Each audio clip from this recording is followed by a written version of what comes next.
Well, we're back after our break, and we're here with Winifred Morice, and now we're going to talk about nutrition because you're an expert in that too. Yes, 60 years. 60 Wow. years I've been a nutritionist. And a lot has changed over those years. And I have to say, now at the age, I'll be 82 any minute. No way. Yes, No way. Yes. You look beautiful. Yes, you are gorgeous. But I also believe that that's the peace and the tranquility Yes. that you exude has affected your face in a very positive way. But a lot of it has to do with the habits I've established over my lifetime, really. I remember a few years ago going somewhere for dinner and they served fried chicken, and I said, oh, I've never had fried chicken. Never had fried chicken? I said, actually, no, I never thought I was thin enough to have fried chicken. I didn't. I never thought it was an option for me because I thought only thin people could eat fried chicken. That's an interesting. And I just thought, and so he's teased me about that ever since. But I was being truthful. My mother was, the worst thing you could be in my household was overweight.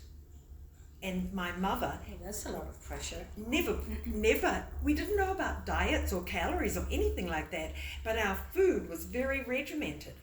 She decided when I'd had enough to eat, I'd say, oh, could I have some more? No, you've had enough. Or, yes, you could have a little more. She decided. Oh, interesting. So then I went to university and studied nutrition.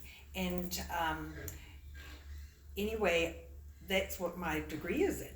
So I learned it all up here, but then when I went around the world, my mother wasn't there to tell me I'd had enough anymore. And I gained 50 pounds in 2 years. Really because I was eating bread on the streets and things. You'd buy a shish kebab in Athens and you could eat as much bread as you wanted as long as you still had a bit of shish kebab there. You'd stand at the thing and they didn't mind if you were eating bread as long as you had some, otherwise you'd have to buy another one.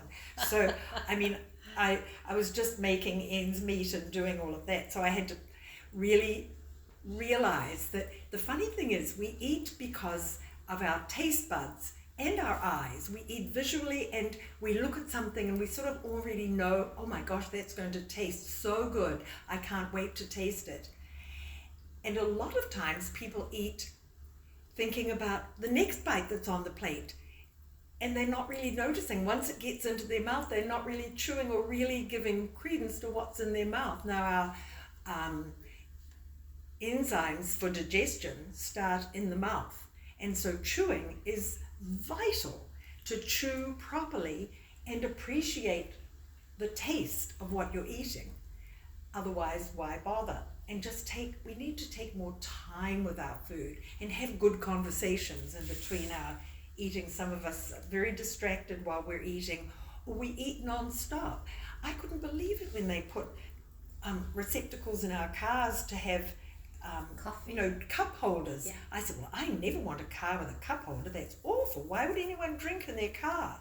Well, of course, now everybody thinks if they don't carry a water bottle around with them, they're going to die of dehydration, and that's actually true right now in some parts of the world where it's very hot. But I've never been one to overhydrate myself because you can actually wash out all your electrolytes. I've known people who've ended up in the hospital because they drank too much water. Wow. It's all it's all a balance. And I was very unhappy during the no-fat, low-fat era. And That was a great disservice. Children, babies who are born, they need fat. That's why mother's milk has all that colostrum, all that pure fat, because our brains are made purely of cholesterol, which is fat. So if we're cutting out things because they're of high cholesterol, you're depleting your brain, and it goes into sort of an agonizing moment of saying, wow, I'm not getting all the stuff I need for my brain. And then doctors these days give you statins to cut it down even lower, and that's just a money-making thing again. That's just not really thinking of your health. But I didn't really mean to get into this part of health, but it's just important to me that we first of all, taste our food and eat with respect for what we're eating. And Acknowledge. slower. Yes. And slower. I know I eat way too fast. And you know what sorry for interrupting. No, I thought this was so interesting. I read somewhere a couple of days ago that chewing your food is essential for good eye health. it probably is. Can you imagine that? How is And that connected? I That's have no interesting. idea, but what they're saying is that a lot of the problems that we have with our eyes is lack of blood flow, Could be. lack of blood circulation to the Yes. eye. And one of the things they said, you need to chew your food at Well, least 40 times before you swallow. Well, you need to chew So it now I'm doing- anyway because, you know, choking hazard is a real thing. It really is that Yeah. people sometimes just swallow without thinking. But I find it interesting because we eat what we want to taste and we ignore all our gut bacteria, our healthy, our friendly gut bacteria are craving certain things, and we're thinking only what something tastes in our mouth, not thinking, oh, what would my gut bacteria like for dinner? And it's important to feed food that the body recognizes as food, first of all. Food is information. Food is. And we need a wide variety of food. People go on the carnivore diet or this diet or that diet, and you can do that the fortunate thing about those sorts of diets, nobody can last on them for a lifetime. A diet should be something that you happily live with for the rest of your life. And so my diet is mostly during the week, I just practice eating when I'm hungry, and I notice that I don't get hungry till about noon. And you know, the idea of eating breakfast, lunch and dinner, that's all done by manufacturers because they want to sell products. And that's the other thing, we shouldn't be eating products, we should be eating real food. So if it's not real food and it's gone through a factory and come out in a packet, So it's give us not an good example of what I you eat. eat. Yes, please. Well, I love to eat, lately I've been starting the day with protein, and so I have I poach eggs. I love them poached because that's the most natural way to eat an egg, I think. It's just so, you get all the benefit of all the nutrients when it's gently poached. I'm a fanatic about cooking protein the way it's supposed to be cooked. So coagulating something as precious as an egg, the protein in egg, if you coagulate it too quickly and too briskly, like beating it up and then cooking it to a fairly well, it becomes indigestible. It's very hard to process it. So poached eggs, I just make sure I do them very gently and fully cooked. But I mean runny inside, I like them runny, but if you don't, that's fine as long as they're done gently. That's my thing. So I have a couple of eggs, and I'm very fussy about my eggs because they have to be from free-range hens that I've seen running around, and that's difficult if you're living in a city. How to get free range on a carton doesn't mean those hens are running around. It means that there's a door open at the end of the big factory that they're in, and they open that for a few hours a day or something, so the hens can at least see the daylight. Oh but gosh, that's they sad. don't. Free range in New Zealand and Australia, it does mean free range does mean running around. Here, the word is pastured. They have to be out in the pasture, eat pastured eggs. And being down here, we're so fortunate. We have friends who have hens around, and we can get eggs. I get mine from the Wine Valley, from Encanto Winery, because their hens are so happy and running around in a huge enclosure and eating a lot of grubs and things like that. And I don't know what kind of supplemental food they give them, but something. And I don't really eat corn or soy, so that's probably what they're giving them. But if I buy commercial eggs, they don't sit well with me at all. I get a kind of notice reaction. the difference. I do. Wow. So I eat eggs, but I eat a lot of vegetables. I'll cook extra vegetables the night before, especially Brussels sprouts. I'll do them in the air fryer with olive oil and garlic or whatever, and just salt and pepper, and I'll just eat those as snacks during the day. I don't eat a lot of fruit. I eat fruit as nature's candy because Why don't you eat a lot of fruit? because it's fructose, it's real sugar, but we don't need a lot of sugar. We just don't. And the reason that fruit is so wonderful in the summer is because animals, especially and birds that eat fruit, they're fattening up for the winter, because fruit will fatten you up. It really will. So I eat a lot of nuts. I eat macadamia nuts, and I'm living proof that if you're eating real fat that is healthy, you will not gain an ounce. I eat so much olive oil you would not even believe it. And I don't ever count calories, don't think about calories. I eat everything that's whole food, whole cream. I would never put a creamer in my coffee or I don't have any packages of things. If I do, it's because my husband has brought them into the house, and he knows that I say, when you're shopping, I don't care if you take something you really love around for a walk in your cart, but you can't take it through the checkout. You must go and put it back on the shelf before you check out, because you must only check out with the healthy things that you can take into your home and that will support you. Because if you take it home and it's something you know you shouldn't really be eating, you will eat it. I will. I'll eat it. And because I can't trust myself. I can only have one piece of chocolate and then I've eaten a whole box. Oh, that kind of thing. Yeah. Yes. So I have it's a popular thing these days to eat. They call it intermittent fasting or time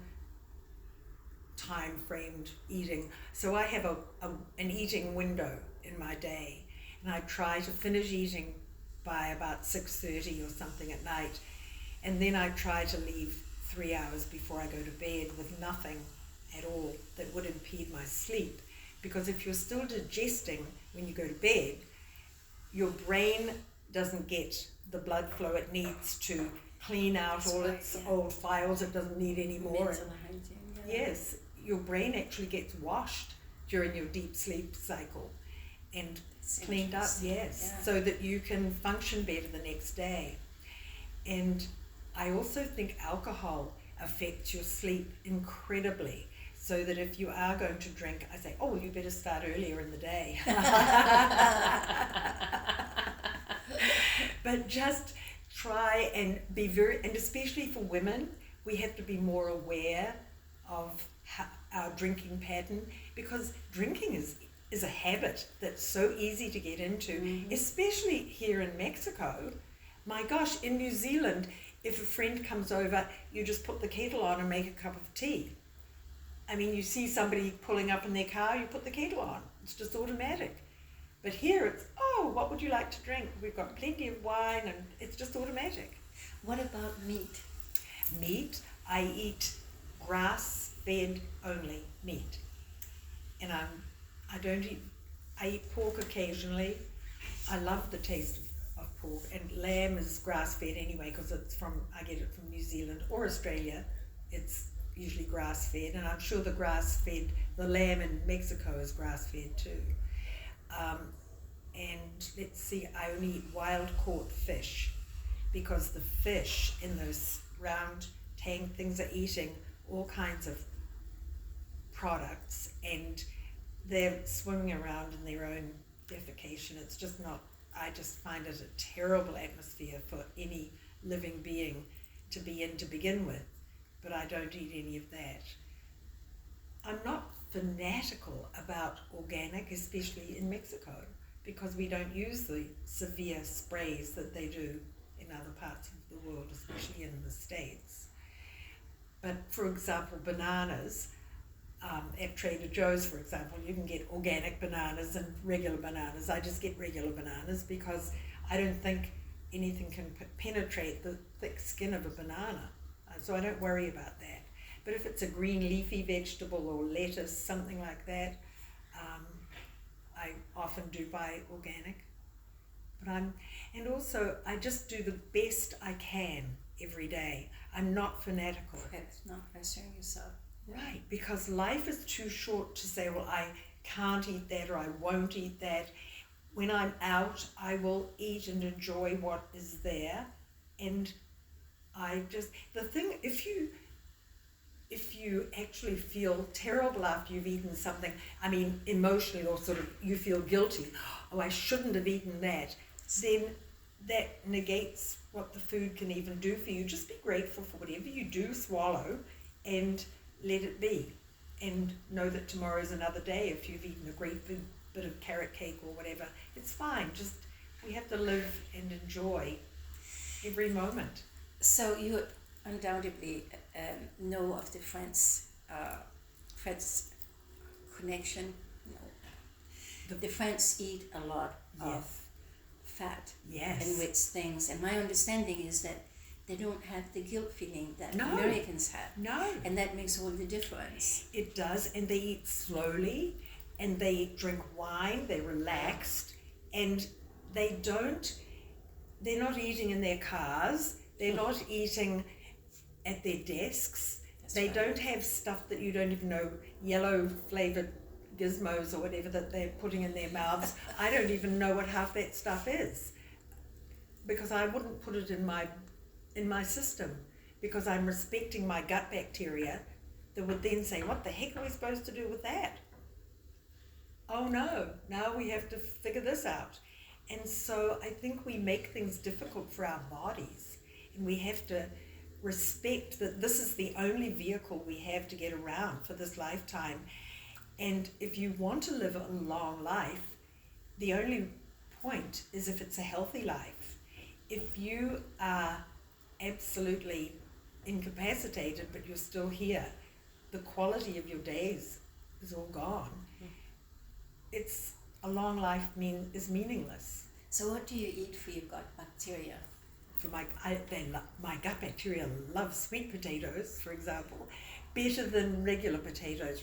A regular potato is a nightshade, and a sweet potato is it's called a resistant starch, and so gut bacteria love resistant starches. And how do you prepare it?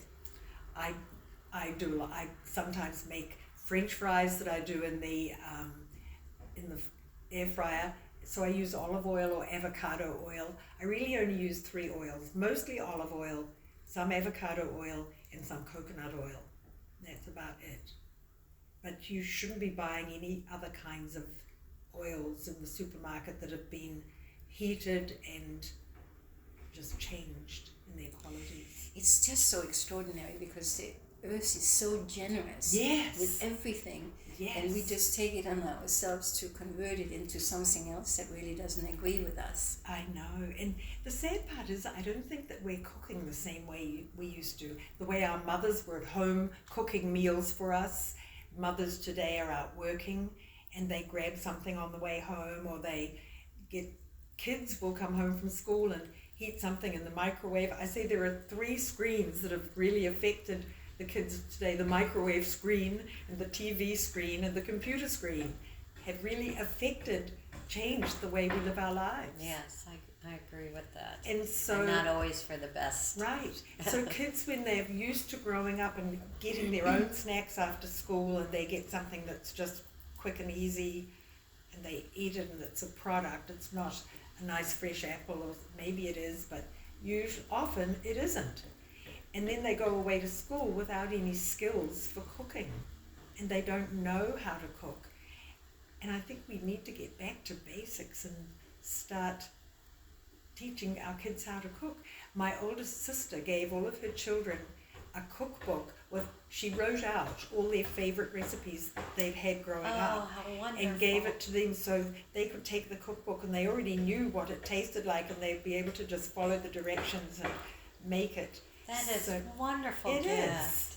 Yeah. It is. So sometimes those are the gifts that matter, teaching life skills to the next generation. So we should be sharing our knowledge more. Yes, we should be.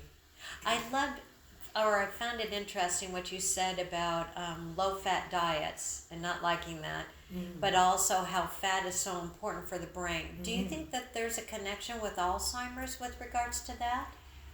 Possibly, Good yes. Gosh, I was reading something on Facebook about Alzheimer's is not caused by, the memory loss isn't caused by diet or by something, it's caused by something else, some supplement. You know, what I do in the health food store, if I'm needing a supplement, or I think I need a supplement, I will stand and hold whatever it is, and just close my eyes and see if the bottle pulls me forward or back. And I do that with vegetables too sometimes. I'm a little strange in the supermarket, but I having read Terry Cole Whitaker's book, What You Think of Me Is None of My Business, it doesn't worry me. Yeah.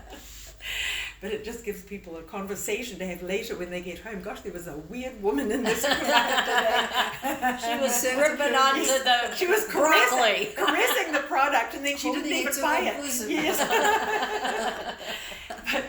And I will do that sometimes if I'm doing seminars. Let people put a nut on their tongue and then test their energy and see if it's strong, and then put an M&M on their tongue and see if their energy changes. It's so interesting because when you see the results yourself, It's amazing, isn't it? is. How knowledgeable Like the body holding is. a can of soda will really knock you backwards. It's fun to do it with children because that's a good way to show them that soda's not the best thing for their gut bacteria, their gut buddies. It's Just a kind way of putting it. yes. It really is. Yes, just I teaching. watched my young niece, she was so beautiful, become morbidly obese. And she was drinking these Oh yes. big Coca-Colas, and it would always sit next to her. Oh yes. I wanted to say something, but her Can't. parents No. never said a word. And then all of a sudden, one day she started losing the weight. But nonetheless, those diet Cokes. Oh, what worried me as a teacher and even as an administrator were students, high school, middle school students, who would go through a Starbucks, or their parents took them through a Starbucks, and they would come onto campus with those frappuccinos. Oh gosh, yes. You know, Full whipped of drinks, stuff, but yes. also the whipped cream, the On huge top, amount of whipped and cream full of on sugar. top. Yes. And here were even families that I knew were struggling Oh, economically, yet they would get that, and that would be their breakfast, and sometimes even their lunch, right? And when we got a Starbucks right across from the school, we were upset by that because students were streaming over there getting those drinks and then coming back to campus. And I really think that was disastrous as far as nutrition goes. And financially as And well. financially. Because I think it's called the latte leak. We leak our money. Oh yes, we leak our But money. and when you start a $5 coffee Oh every day yes. for 26 yes. days, that Yes. becomes expensive. Yes. Just for a coffee. Well, I and think about what that's doing to your body too. I mean, I remember years ago when I was doing nutrition segments on the Dinah Shore show. One time, what was that show? Mel's Diner. That TV show called Mel's Diner with Alice and. Anyway, it was Okay, anyway, yes. it was a famous show. So they were on the show that day. I remember it very clearly because I had to cook something that might be served in Mel's Diner on the TV show. But I was showing how you could buy this in a box in the supermarket and heat it in the oven, and it would be ready at the same time as the one that I was whipping up on the show. Oh, wow. Be ready in the same time for half the price or less, and showing the value of just the same time to heat it up. but as also to better food. much better food. Yes. So I did a lot of segments in my earlier years on NBC News in LA with Dr. Art Uleen, who was doing nutrition segments. So we used to go to people's homes, and I would cook a meal that would be all health based, and let the kids serve it up. and let the kids decide whether that it's something they would eat or not, and they all think, oh, this is really good. It was always fun because it would be on TV, they'd show it on TV, and that cooking can be fun, and teaching kids to cook at an early age is the best gift of a lifetime you can give them, because they'll never be hungry or broke if they can cook their own foods. Do you use butter? I do. Oh, good. I use real butter. Yes. I would never use margarine. I'm experimenting right now with the French sauce, the butter sauce. Yes, Made either with lemon or water. Yes. I haven't succeeded yet, but Is it a béarnaise or a no? hollandaise? It's just the way that I saw it done was you take juice of a lemon and bring it to a boil, and then you add ice cold butter. And the thicker you want the sauce, the more butter you add. Oh, interesting. And was it around? You just quickly? stir it around. Oh, Yeah, okay. it tastes so good. Oh my It God. would. Yes, it would. really does. Yeah. No, the other thing is, if you're not eating really good foods like real butter and real cheese and that kind of thing, and you're eating all these substitutes, you're never really quite satisfied, and you eat more. Yeah. And the substitute stuff has all kinds of other ingredients that your body doesn't need. But I really do think we have to tune into our bodies and stop eating when we've had enough. And if we eat with our eyes, we're saying, well, there's still some left on the plate. And you sometimes eat it when you really have had enough. But just, I don't waste food. I never mind cold food the next day. If I've had enough, I put it away and I'll have it as a snack or something during the next day. But this tuning in brings us back to the awareness again, and I think very few of us are truly aware of ourselves, what we say and do and eat in this case. Yes. So it's really about being aware. It truly is. And I think people who have a lot of extra weight that they're carrying have protected themselves with extra food. A lot of people are protecting themselves when they're very overweight, definitely. Because if you don't do the emotional and spiritual and mental work when you're losing weight and then you're suddenly thin, you feel very insecure. I'm generalizing. Yes. I'm generalizing wildly here, but having experienced, that's really been my specialty over the years, of course, with working with Richard Simmons for 16 years and taking about 450 people on a cruise every year and helping them. I did a lot of evening classes teaching them how to heal the pain inside so that once they lost the weight, they were able to embrace that it's a process.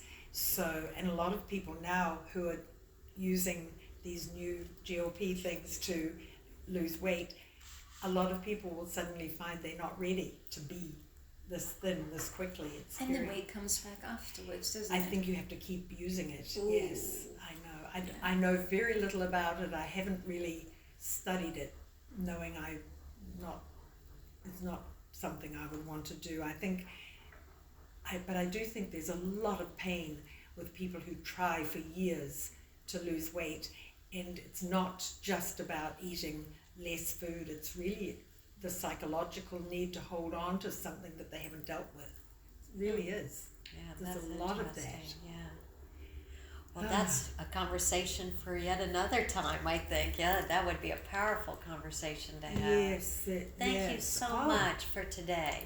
My We pleasure. so appreciate this time. Oh gosh, I just love chatting with you two. It's always fun and interesting. So anytime you want to come back and Oh, good. We can come back. Will tomorrow work? yes. Thank you. Thank you. My pleasure.